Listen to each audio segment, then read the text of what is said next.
So I have a list, and it's because I forget about 30% of what I'm going to say most days, and then I didn't really think about what I was going to say today. So that would mean I wouldn't have that much to say if I hadn't thought about it. So I'm going to give you the 70% that I remember on my list. First and foremost, I want to thank Stephanie, Christina and Mark for working all weekend and all last week to make this happen today.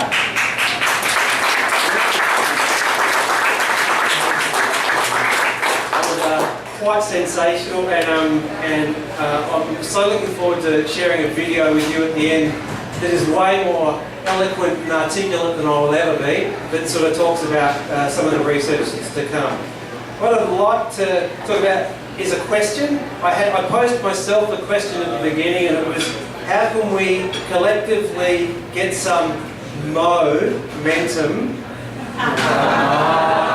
worked on this for men's mental health at UBC? And so in thinking about the answer to that question and in inviting you into a conversation about what the remedy might be, or some of the remedies might be, I cast my mind back to some of the studies that we've done. We started out in 2007 interviewing college men about depression and their experiences of depression. We moved on to interview middle-aged guys and their partners. These were straight guys and their female partners about depression, their experience of depression. And then we also talked to guys who are kind of moving into their late 50s and into that sort of that retirement piece about their depression.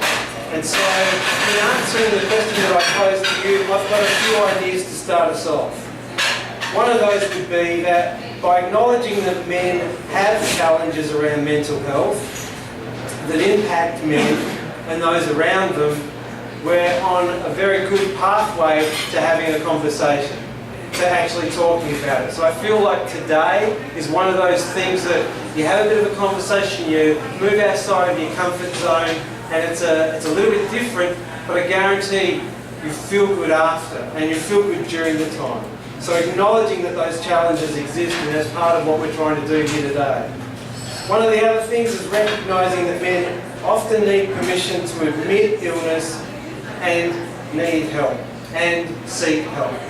And so I don't know how many guys I've talked to who talk to me about, well, I talked to my partner and eventually I decided to seek help. So oftentimes it's the little things, it's the permission that's provided that can help people move into a place of seeking help to self-manage. Not necessarily to treat, but to self-manage their issue. My third one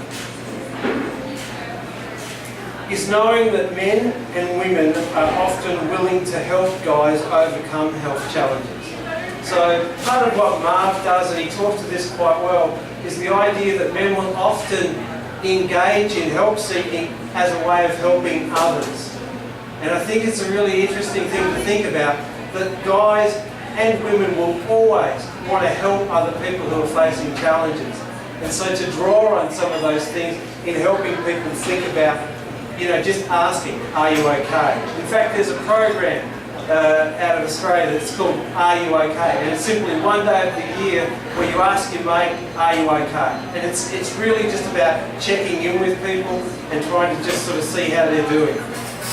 Because I think in some ways it helps people talk. Number 4 on my list. We could build a men's shed at UBC. We could make it a plush, really nice place to go. Not just for men, everybody could come to this shed.